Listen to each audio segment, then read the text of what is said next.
Okay, hello, Makakilo, and good morning, everyone. And mahalo for joining us today. That's both in person and online. I hope you and your ohana are doing well and enjoying the start of summer. And for those of you who don't know me, I'm State Senator Mike Gabbard, not originally, but formerly a townie.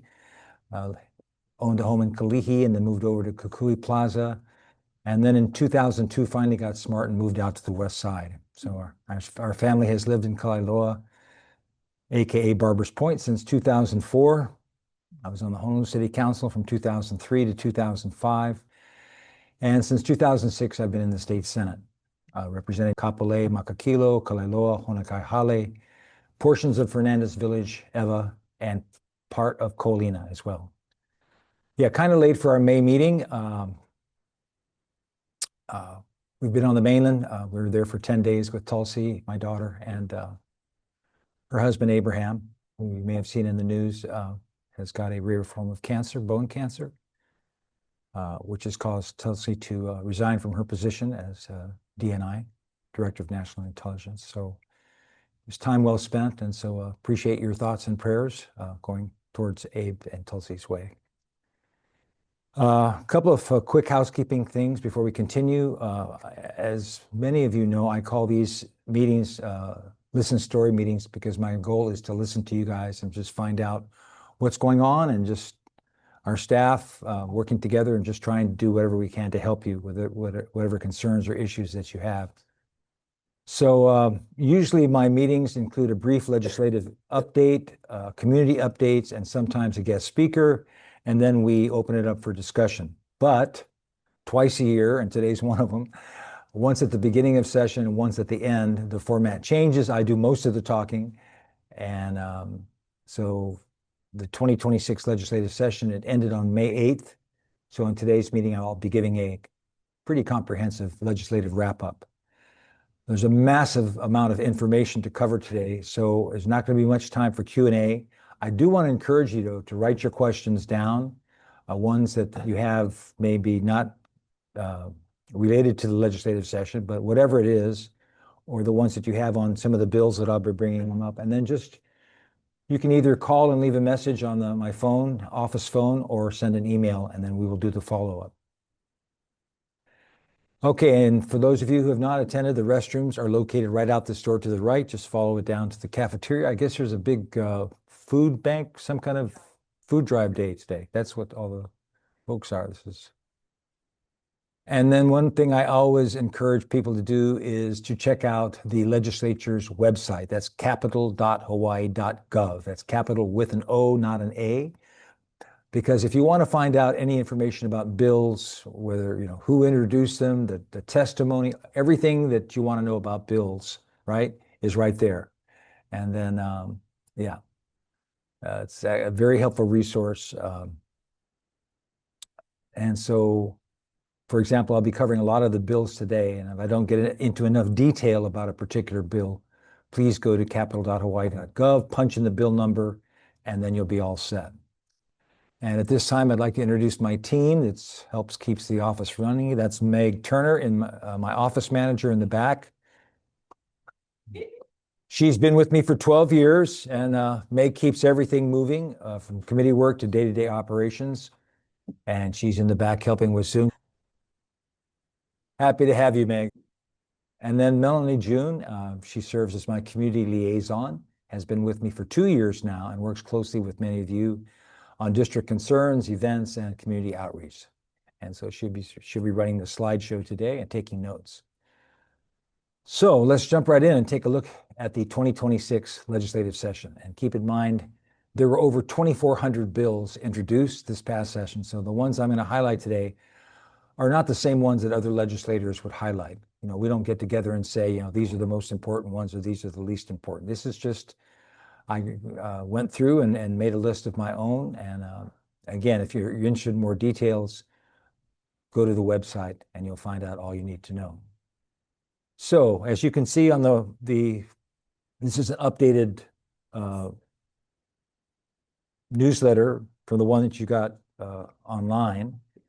So you can see that there's 2,459 total bills that were introduced. And as of May 28, here's the latest count on the bills. 268 have passed out of the Senate and House, and 58 have been signed into law by the governor. Okay? So what happens next? You can see on that little chart there, right? The breakdown. So if a governor signs the bill by July 15th, that bill becomes law, and it's given an act number. If he doesn't sign the bill by July 15th, it still automatically becomes a law and will be given an act number. So that's the big date. July 15th, we're at May 30th. So he's got roughly 6 weeks to decide what he's going to do with all of these bills in front of him on his desk. If the governor intends to veto or kill a bill, he must notify the legislature by June 30th. So he's got a month. And then if the bill is vetoed,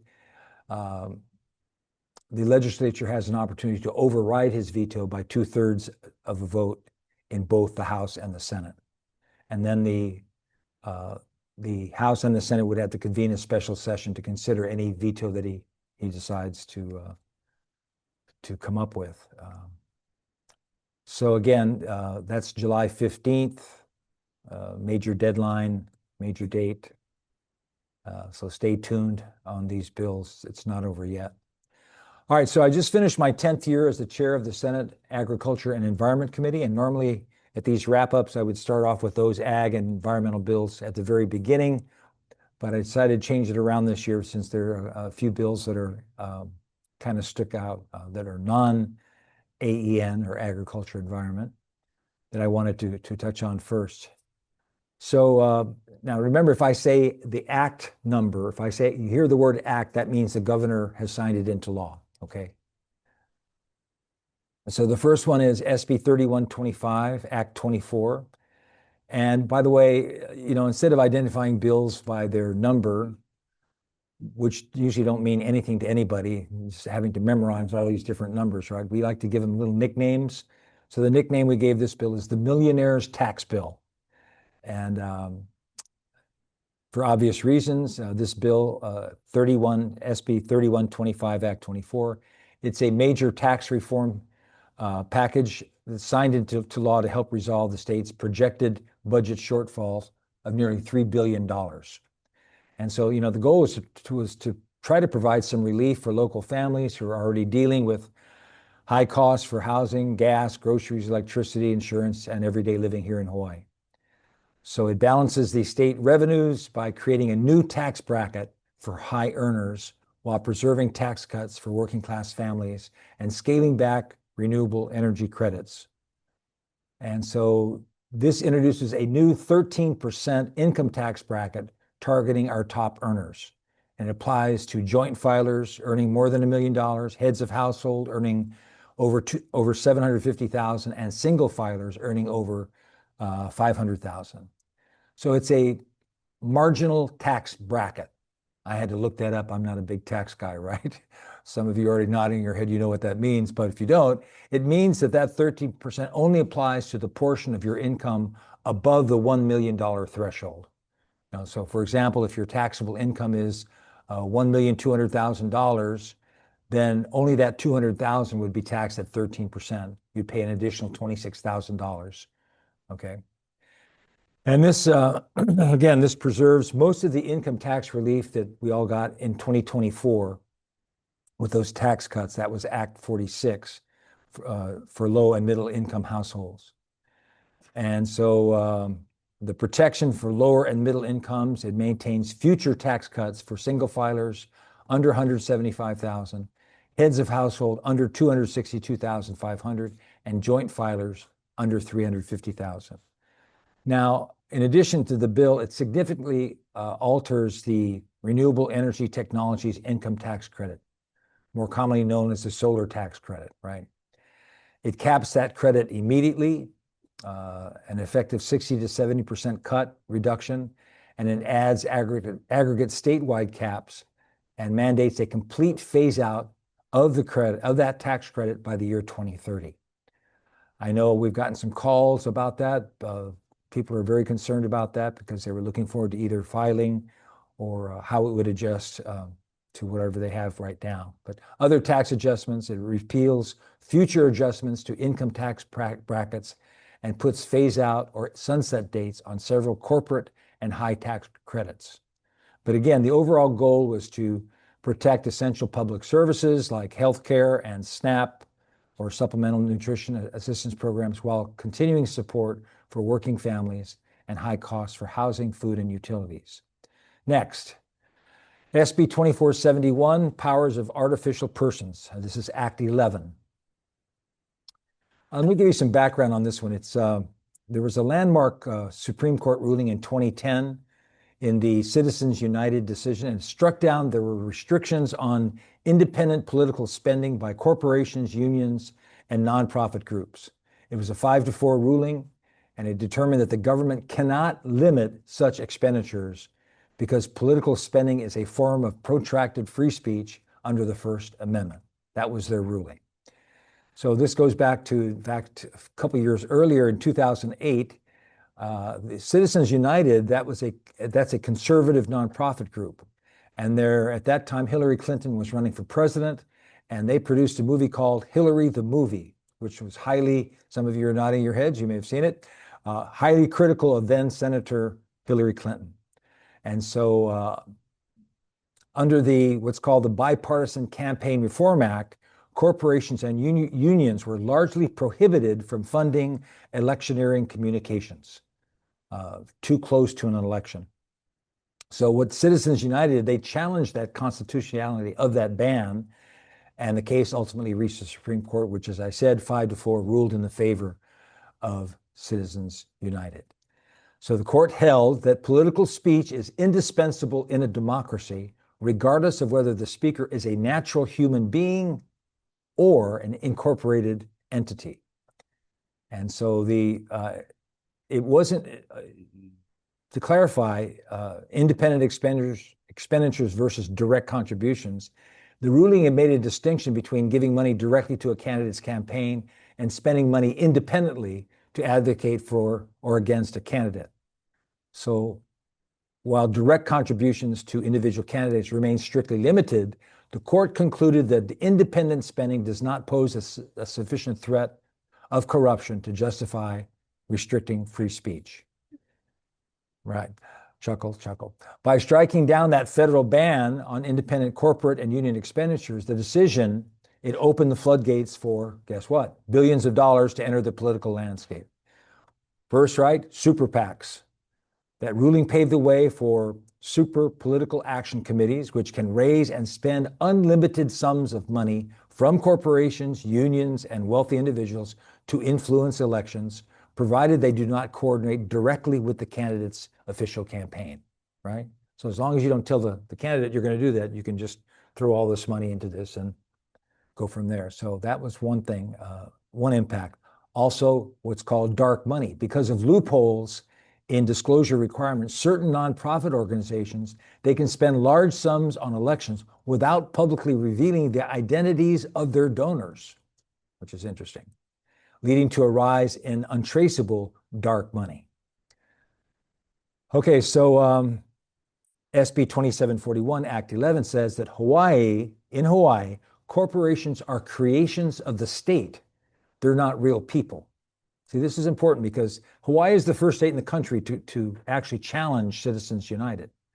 So this is part of the reasoning, and it's saying that therefore, because they're not real people, they should not have the right to use money to influence elections or ballot measures. The bill states that corporations and other artificial entities created under Hawaii's law do not automatically possess the power to spend unlimited money to influence elections or ballot measures. It also gives enforcement authority to the Attorney General and also to the Department of Commerce and Consumer Affairs. So this bill went through, believe me, a lot of hearings, a lot of amendments were made. When it got to the conference committee, there was a lot of negotiations that went on, a lot of debate around the legal and constitutional questions that are involved. I voted yes when it came through the Senate Judiciary Committee, on which I am on, and then I voted yes again on the final reading. So in the end, the Senate passed the final version unanimously, 24-0 on the final day of session. And again, Hawaii is the first state in the nation to pass such a law, countering the U.S. Supreme Court ruling in Citizens versus United.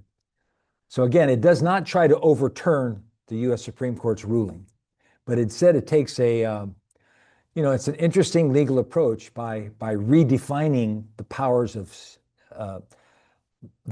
state grants to corporations. So challenges are expected. We are expecting the challenges. But to be very clear, the supporters of the bill, they fully expect legal challenges moving forward because it's still under the Supreme Court precedent. But those who are supporting this, like myself, we're starting, it's the beginning of a broader national conversation, right? And that's what this should be all about, right? About campaign finance reform, corporate influence, and whether or not our political system is still working the way that people believe it should. So it's going to be around for a while, so watch the news on this one. I was thinking about taking Q&A after each of these, but if we do that, I won't get through this, so we'll save the Q&A for the end, okay? So the third bill is HB 2137, artificial intelligence. And so the legislature, we aim to address the growing risk of deep fake technology while balancing free expression. It's one of the more comprehensive state-level attempts to regulate harmful AI-generated comment. So this bill related to AI, it makes it unlawful to knowingly create a public realistic digital imitations of a person's voice, face, likeness, or performance that are intended to or likely to cause harm, such as election-related deception, non-consensual intimate or pornographic content, defamation or harassment, fraud, or commercial exploitation. So what this bill does is it requires disclosure when AI-generated synthetic performers are used in advertising or commercial content. As an aside, I was on the news last night. They had the first movie that is totally AI is coming out. And the producer said it cost him $2,000 to make the entire movie. Just, so, yeah, right, exactly, right. I thought, well, I said, oh, that's interesting. So it does provide certain exemptions for parody, satire, news reporting, and other protected speech under the First Amendment, but there are some limitations there. And then the remedies, it allows individuals who are harmed to file civil lawsuits for damages, injunctions, and attorney's fees. And the penalties include civil fines for violations, especially related to undisclosed synthetic performers in the ads. Next one, number 4, is SB 2175, disposable e-cigarette ban. Beginning in 2027, this bill prohibits the sale or offer for sale or distribution of disposable electronic smoking devices in the state due to the environmental problems that they cause. The violations would be subject to a fine of $1,000 per day. Now remember, these bills that I'm discussing now, unless I say act, these are just the ones that were passed by the House and the Senate, and it remains to be seen what's going to happen if they actually pass into law. So disposable e-smoking devices, they are not recyclable. They contain hazardous components like lithium batteries and liquid nicotine and add to the plastic pollution, landfill fires, and toxic chemicals leaching into waterways. We had some data that was provided to us by the Coalition for Tobacco-Free Hawaii saying that between 2019 and 2023, the sales of disposable vapes grew by 500%, making them the most common type of device among youth. So again, the definition is it's a disposable electronic smoking device, typically non-rechargeable, non-refillable, single-use vapes that contain lithium-ion batteries and nicotine liquid. Now, the exemptions are the products that have received full marketing authorization from the U.S. Food and Drug Administration. They're generally exempt. Penalties are established, civil and or criminal penalties for violations. And the effective date, again, is January 1st, 2027. Okay, number 5, HB 1973, Kupuna Aloha Pilot Program. which is a bill relating to the health specifically focused on supporting our kupuna. This establishes a one-year Kupuna Aloha pilot program within the Department of Health. It provides in-home health care and support services to frail elderly kupuna who fall into the GAP group, and that's those who do not qualify for existing government assistance programs, such as Medicaid, etc., but they still need help with their daily living. The program offers services like personal care assistance, homemaking, and other support to help seniors remain safely in their homes. Appropriates $2 million for the pilot program, and the pilot program ends on June 30th, 2027. It sunsets, yeah. Next, number 6, family court. This is a bill that I introduced. It requires judges to consider whether a child has experienced serious trauma, such as sex trafficking, sexual abuse, or rape, before deciding whether to charge them as an adult in court. Also keeps certain cases involving exploited minors in family court jurisdiction longer instead of automatically moving them into the adult criminal justice system. Hawaii could become one of the first states in the nation to formally require courts to consider childhood trauma in these charging decisions. Next, number 7 is the Red Light Bill, SB 3157. This is just for Oahu. Keep that in mind. But it would allow Oahu to add 10 new red light speed camera locations each year with no more than 2 new sites per state Senate district. This was the Representative Darius Keela from the Nanakuli side said the measure is intended to improve roadway and pedestrian safety.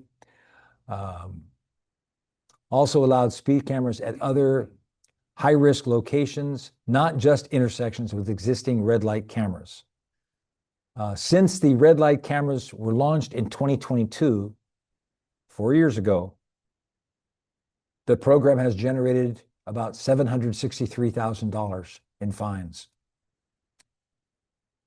The current camera sites are concentrated in urban Honolulu, and DOT is studying the next 10 possible locations. State officials say that the goal is deference. It's not, the goal is deterrence, not ticket money generation. DOT reports that major crashes at monitored intersections dropped 69%, and red light violations fell 62% after the cameras were installed. Okay, so those are the non-AN bills that passed. Let me give you 5 bills that I introduced that did not pass. And I want to mention that Susan and I were talking before we started because she had a bill that she was monitoring that did not pass this year. And she said, I'm going to get that thing introduced next year. Bills, they're basically ideas, right? And they come from constituents, they come from lawmakers, they come from across the country. The whole idea is to start a conversation. So sometimes people have this idea that, oh gosh, it didn't pass. What am I going to do? No, sometimes I've seen bills take as many as 10 years to get passed.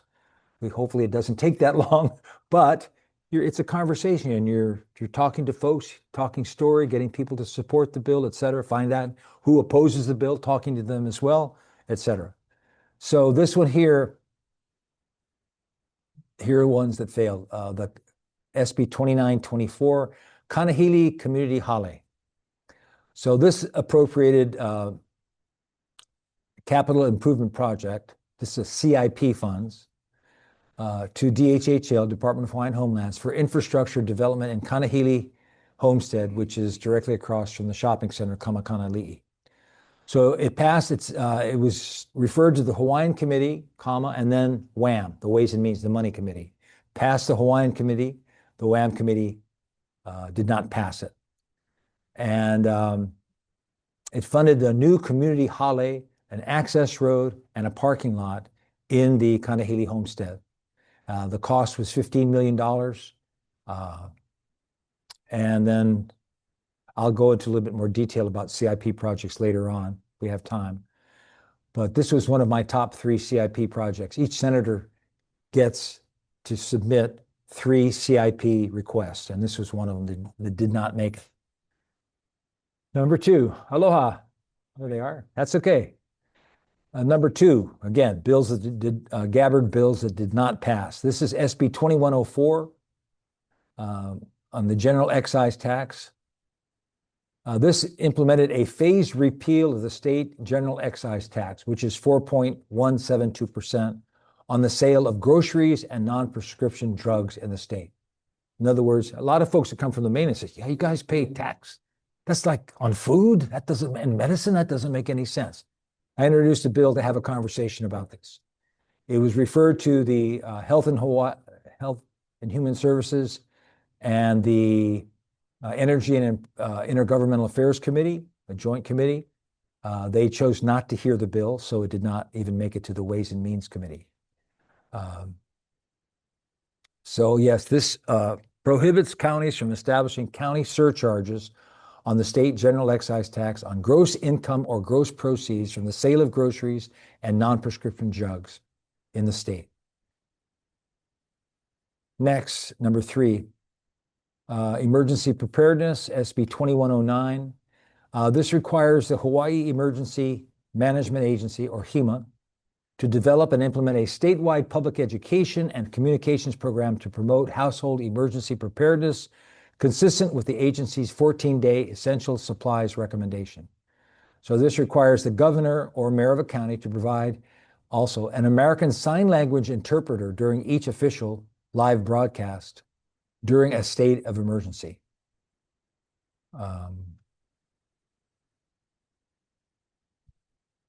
So we'll see how that one goes as well. There's a lot of talk about having that 14-day essential supplies, as the hurricane season, we get into hurricane season, and some people take it seriously, others don't. But this adds some further things that we should be considering. Number four, juvenile offenders, SB 2325. This was referred to the Human Services and Homelessness Committee in the House. It passed, but then it died in the Judiciary Committee in the House. And this authorizes courts to modify sentences imposed on individuals who were convicted as adults for crimes they committed as juveniles under 18.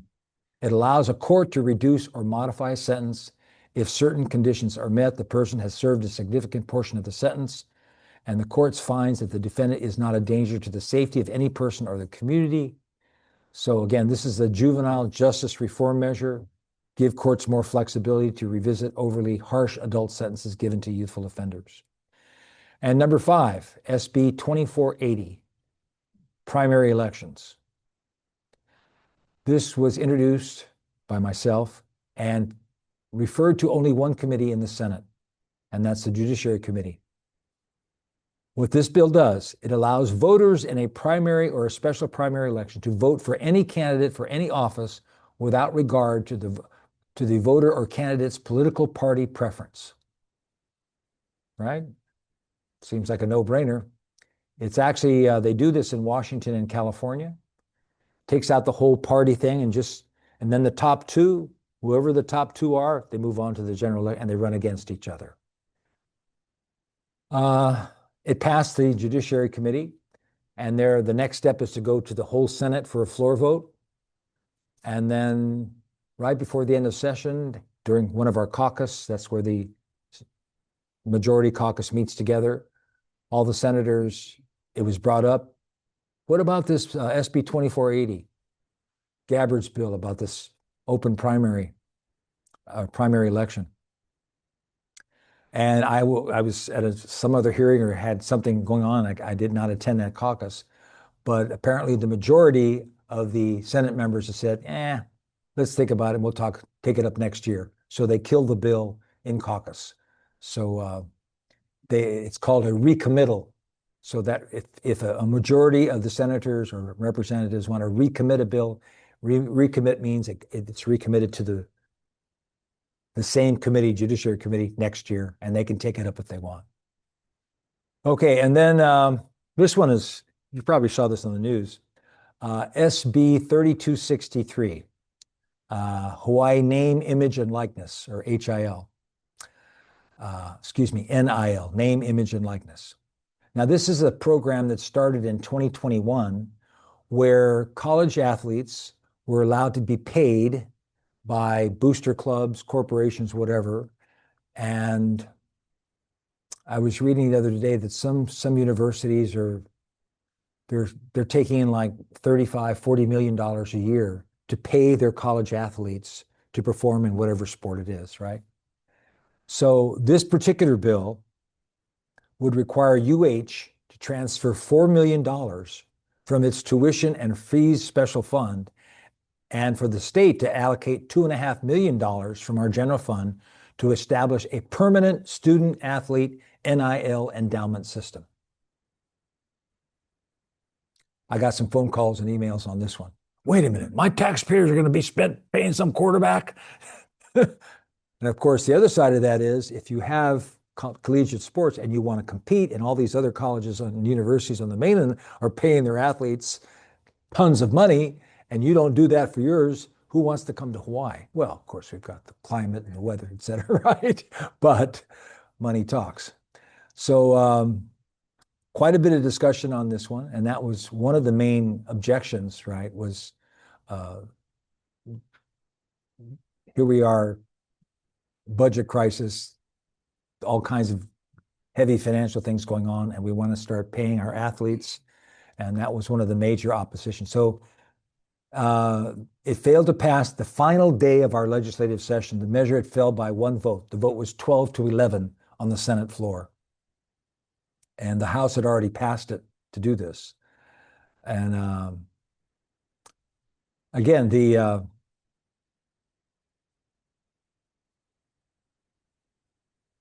one of the things that some of the senators actually changed their mind. Earlier on in the session, they voted in favor of it.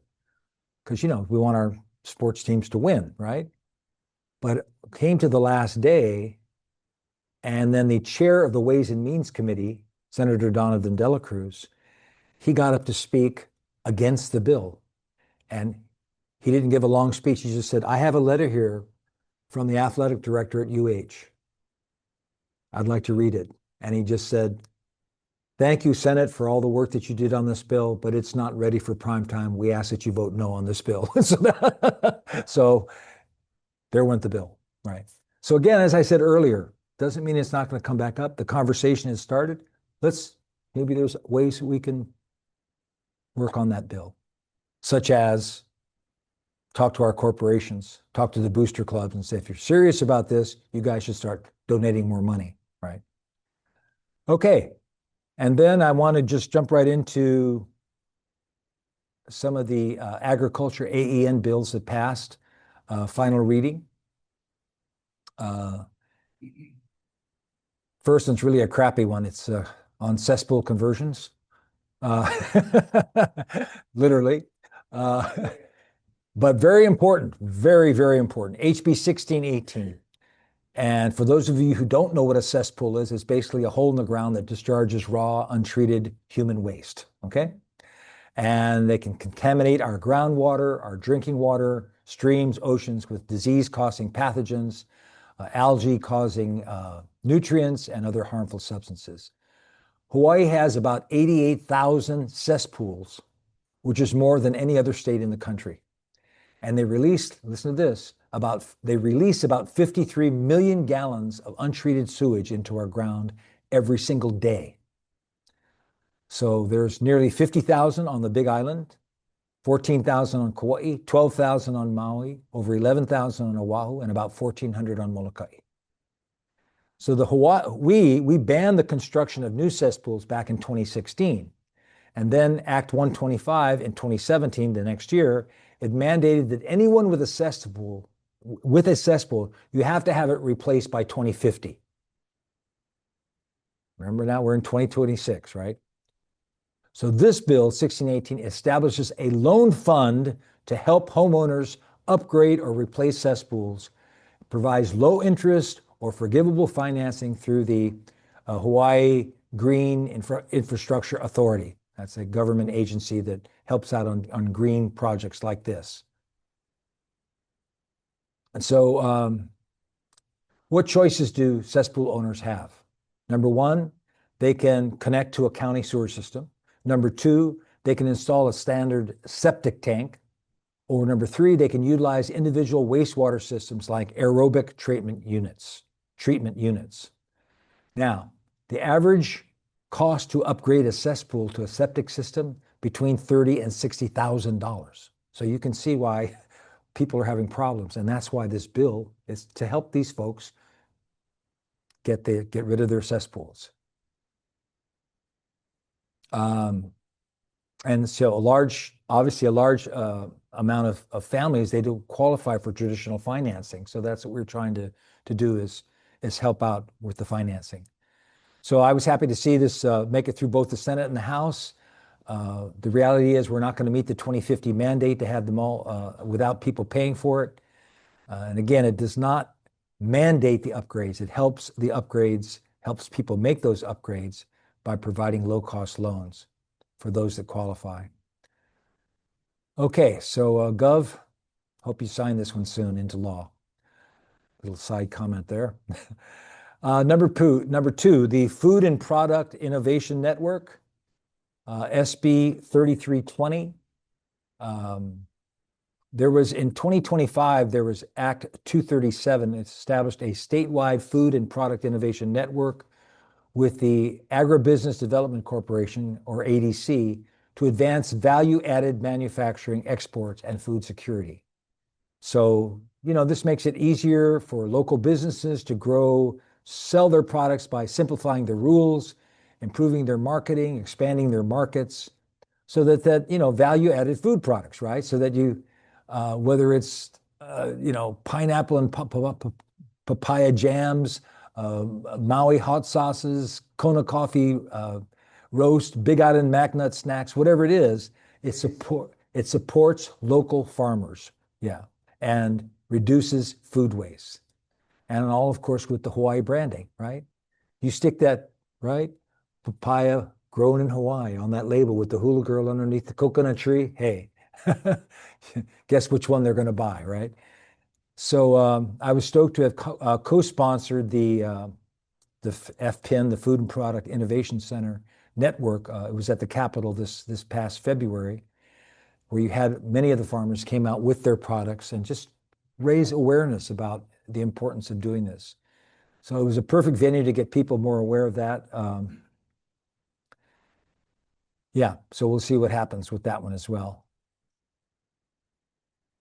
And then organic waste, number three, SB 2101. This bill pushes Hawaii to recycle and compost more food and green waste instead of sending it to the landfill. It sets stronger statewide goals for reducing the amount of trash that goes to landfills. And it's the goal of the state to reduce organic waste stream disposal by incineration, waste to energy. We've got H-Power out there, or landfill. And we set dates in this bill, 40% by January 1st, 2038, 70% by January 1st, 2043, and 100% by January 1st, 2048. And then next is Ag Transport Reimbursement. That's HB 1707. This supports local ag by setting up a cost reimbursement pilot program within the Department of Agriculture and Biosecurity. We call it DAB. It used to be Hawaii Department of Agriculture, but they added biosecurity, so that's why you'll hear that acronym DAB. So this is designed to reimburse eligible farmers and ranchers for a portion of the high costs associated with transporting livestock, crops, and essential farming supplies. Addresses the significant financial burden of inter-island, right, and inbound shipping costs, helping local producers stay competitive and stimulating the growth of Hawaii's ag sector. So who's eligible? Ag producers, including ranchers, startup farmers, co-ops, food hubs. What's covered? Reimbursements help offset the cost for transporting livestock, ag commodities, etc., fertilizer, feed, equipment. And the bill, again, has established a position, puts an actual full-time person working within DAB to process the reimbursements and manage the funds. Next, I like this a lot. It's actually Senator Chris Lee from Kailua, his idea. This is SB 3253, the Hawaii Conservation Sanctuary. This establishes a Hawaii Conservation Sanctuary, a nonprofit entity designed to protect and expand populations of endangered species and native wildlife. We actually made a field trip, some of the senators, to New Zealand, where they have one called the Zealandia. Anybody been to Zealandia in New Zealand? It's a sanctuary, and this legislation that we're introducing here creates a fenced, what they have down there is a fenced predator-free habitat to help native birds, plants, and other threatened species. So key aspects of our bill would be development of conservation areas aimed at native birds, rescued wildlife, and recreational waterways. Operational authority, this would be operating in ag districts, leased property, and even run for-profit businesses to financially support the ecological mission. Okay. So it would include one of the sanctuaries would be around a recreational body of water. Number two, an area appropriate for the procreation of native birds and other species. And number three, in an area appropriate for the protection of rescue animals and larger species of wildlife. And as I mentioned, it may operate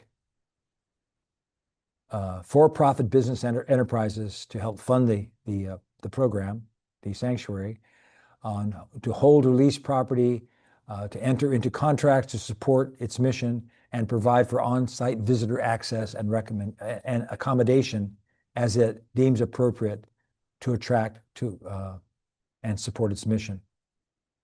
Number 6, coconut rhinoceros beetles, CRBs, nets for these. This is HB 2207. This allows the distribution and sale of fine mesh nets, including monofilament netting of an appropriate mesh size, for the sole purpose of protecting plants from the CRBs. Next, dog attack liability penalties. HB 2152. This bill clarifies the dog owner liability, and it increases the penalties for dogs that attack, injure, or destroy livestock on ag lands. It aims to protect local farmers and food security by holding negligent owners financially accountable. You like this one, Austin?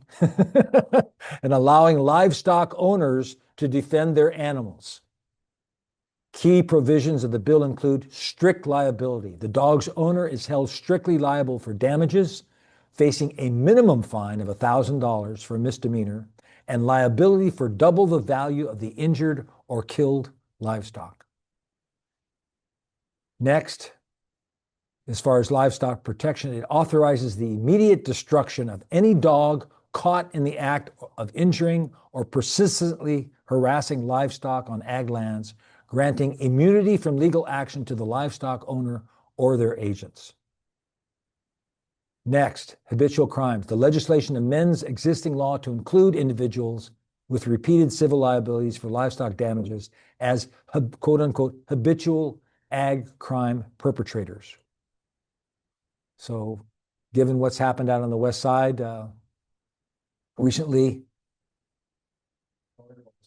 there it is, right here. Yeah. If you're interested, take a look at what Austin and Kalei have brought. They've been working very hard on this issue. Okay, next is vet prescription notice, SB 874. This bill, it requires veterinarians to provide written prescriptions upon request for animal patients and allows licensed pharmacies in Hawaii to fill those prescriptions.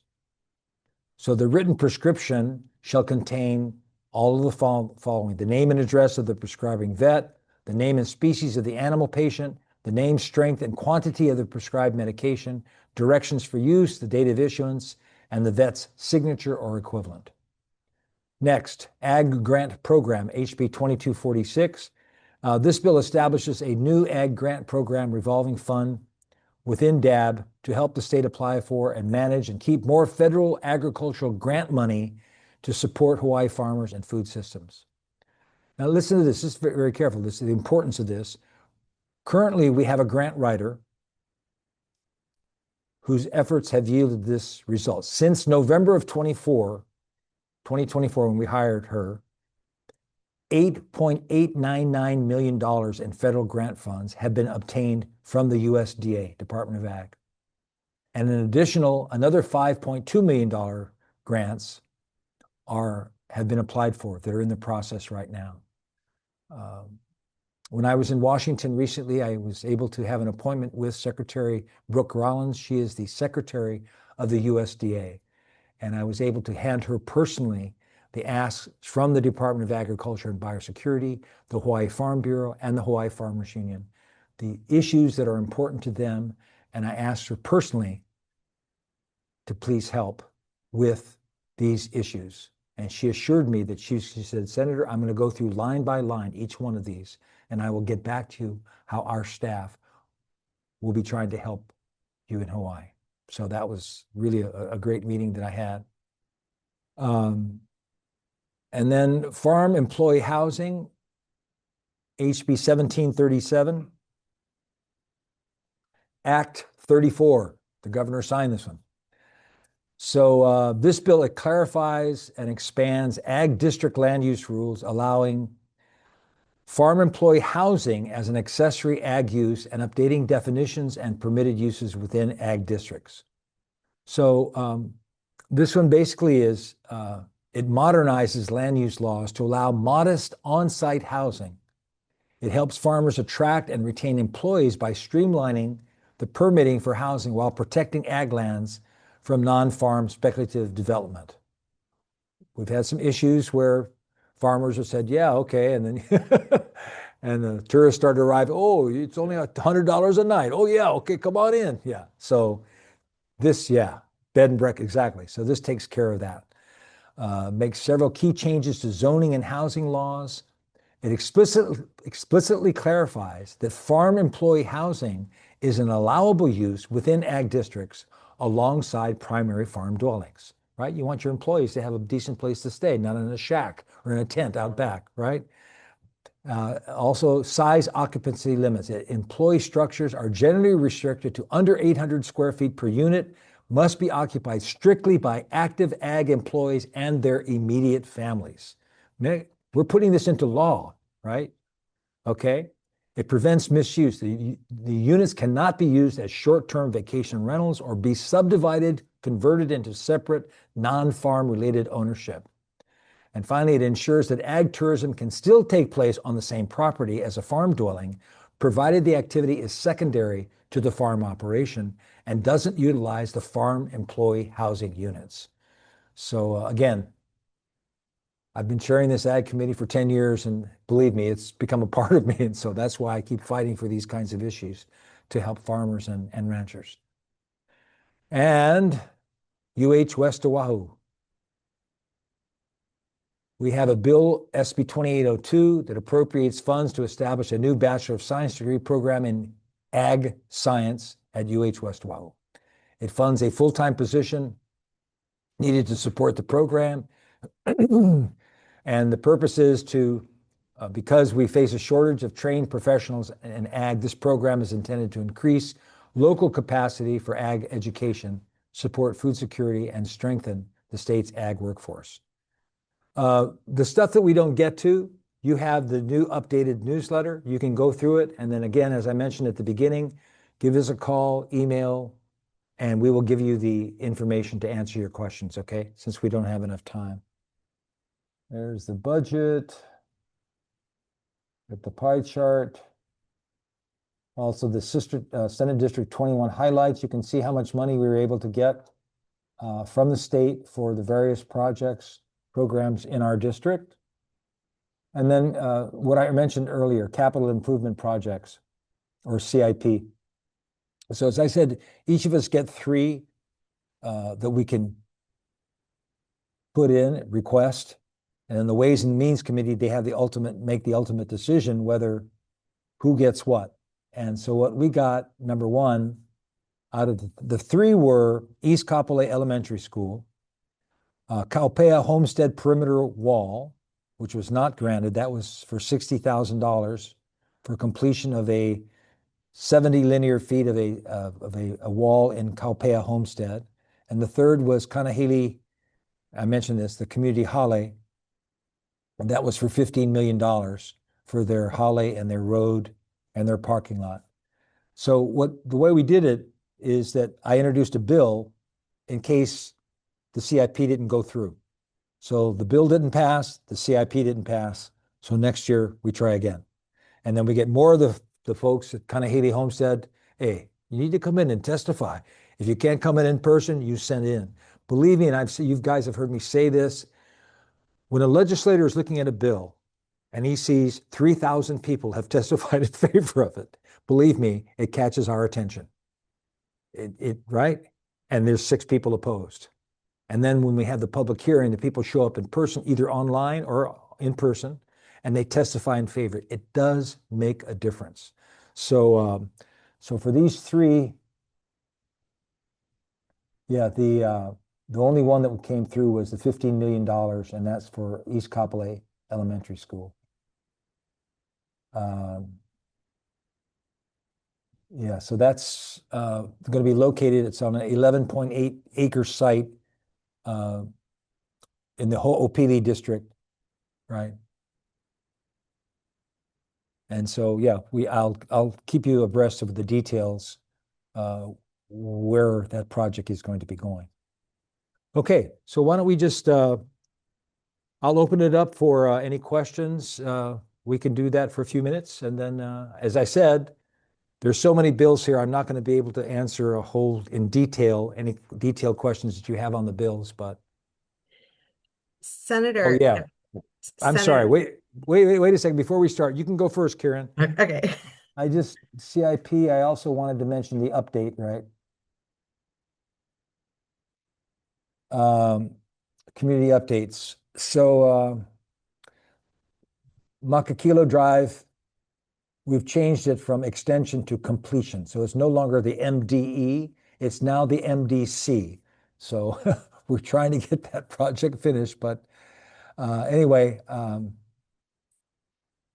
just to give you an update, while that project is still being worked on, and it's going to take years, there is a emergency road that I've been on myself. I went up there and looked at it, which would utilize Grace Pacific Quarry Road, and then it connects up Upper Makakilo near Pueonani Street. From there, it would go down the backside to Kualaka'i Parkway. And this would be emergency use for wildfires, major accidents, or road closures. The agreement has to be signed by D.R. Horton, Department of Transportation, West Oʻahu, and Grace Pacific. Those are the landowners where that emergency road goes. So we've gotten a couple of them, but D.R. Horton is signed, Transportation is signed. We're still waiting to hear back from West Oʻahu and Grace Pacific. The original plan was to have that done by May 20 of this month. We're now on May 30th. It's not done, obviously. So I've got a meeting scheduled July 7th with the Department of Emergency Management and other city officials to get the updated status report. Yes, Susan. Office, and I forgot now who the other person was. They were saying that the reason that Makakilo Drive hasn't been come to fruition is because there's no funding. Right. And so we need to get whatever voices we can to see about getting funding. That's it. Yeah, and we've been on this for many years now. It's not going to happen unless we have that federal funding, and so because it is such a big price tag, and so we're continuing to work on that as well. So. Okay, anyone else on that Makakilo? Oh yeah, the other thing is, so July 7th is the meeting on the emergency with the emergency team at the city and county on the emergency route. And I'm planning on having a town hall meeting on the whole project, not just the emergency road as well as the Makakilo Drive completion, right? Exactly. So we can just pinpoint exactly what it's take, how much it's going to cost, all the things that we have to do on the federal side to help make that happen. Okay, you have 20,000 people that live up in Makakilo, and we should be doing something to help those folks. And then the landfill, that's been in the news. As everyone knows, we're running out of landfill space. Waimanalo Gulch is scheduled to close 2028. And the city's trying to determine where our next dump is going to go. One of the proposals is, as you've seen in the news, Mākaiwa Hills. This is a 1,800, well, the whole area. It's Mauka of Farrington Highway and Ko'olina. It's bordered Waimanalo Gulch on the west and Makakilo to the east. So that's where the parcel of land is. And one of the problems is the state laws, they limit where you can put the landfill, right? And so Act 73 was passed, and one of the things in Act 73 says there has to be at least a half mile from homes, schools, hospitals that restricts them on conservation land, okay? So one of the things that's being looked at already could that be shortened, lessened to a quarter of a mile instead of a half mile? How would that go? Yeah. So that's being discussed. I'm just telling you what's being discussed. Also, Act 255, another law, places additional restrictions near drinking water aquifers, right? And that's why they were planning to put it out there at Wahiawa side, but then they discovered all these aquifers underneath in central Oahu, said, sorry, can't put it here. They also looked at 3 parcels on military land, and 2 of those parcels, the military said, no can. 1 parcel, the mayor said, we don't want that one. And so that's off the table. They had a meeting, I think it was a neighborhood board meeting at the Kapolei City Hall here. And I testified online that, the military, they have lots of land here. I think we need to look carefully at each acre and decide how many acres we need here and where possibly we look at those 3 again, those 3 parcels that they are, and maybe look at the one that not maybe, but actually look at why did the mayor turn down this one, right? And I really think that there's a hidden agenda, but also the military, they're wanting to renew some of their leases on some of there might be some, not bargaining, but, talk stories. Say, how about this? You give us this, right? Negotiations, right. But I just don't, I think the West Side, we've done our duty to house this dump out here for so many years. And, why not put it in Diamond Head or, just kidding. But anyway, we need to take a very serious look at what the options are for that. And then lastly, I wanted to mention the Villages of Kapolei road transfer update. We had a town hall with Representative Garcia and Councilmember Tupola on May 6th. And that was it goes back to the 1990s when the villages were built, Villages of Kapolei. And in order to speed up the process, the state funded the building of the roads. And so now there's an issue about turning the roads back over to the city. And that's what the town hall meeting was about. So what we learned is that the transfer is not finalized yet. There are about 100 roads that are involved that need to be transferred from the state back to the city. And let's see here.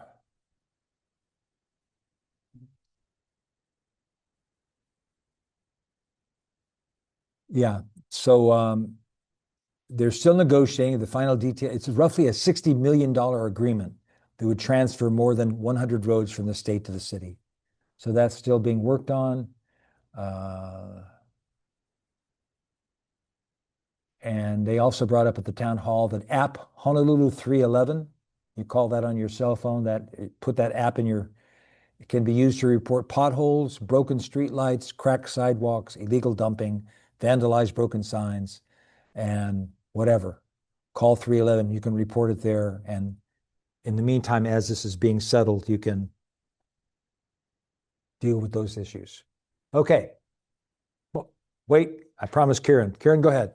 Thank you, Senator. I just wanted to share with the group, Karen Polk, Executive Director, CEO of the Kapolei Chamber of Commerce. We had two bills that the Kapolei Chamber championed, and I'm excited to share that both of them are awaiting the governor's signature. I just want to share both of them real briefly. One of them is to support our film industry, SB 2850 basically uplifts all of the tax credits. We haven't been competitive with the film industry. That's huge for West Oʻahu because we've been the home of several TV shows, as you know, over the years, Magnum PI, NCIS Hawaii, etc. And we have a film studio in the works.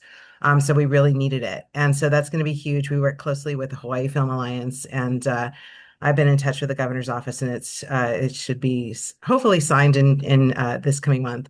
The second one, we worked closely with the Office of Economic Revitalization at the city, and they had championed a bill, a public procurement bill, and it also passed, and it would allow for incentives for local companies to have state contracts. So that's huge too. It'll pump money back into our economy and help all of our local businesses. So I just wanted to share that real briefly. I know we're going over time, but thank you for allowing me to do so. Mahalo. Thank you, Karen. Appreciate that. And Karen is the heads up the Chamber of Commerce. So very involved in all the different projects. And Karen, we talked about this earlier. I don't know if you were on, but hey, the solution is, as far as the film industry, let's all just do AI. $2,000 for a film. We don't need all those actors, right? I don't know if all the producers, actors, and grips and all the people working would agree with that because they might lose jobs, but just kidding, just kidding. Thank you very much, Karen. Appreciate it. Thank you. Okay, we're out of time. So thank you very much for coming, and keep in touch. As I said, phone, email, messages, leave a phone message or whatever, and then we'll get back to you.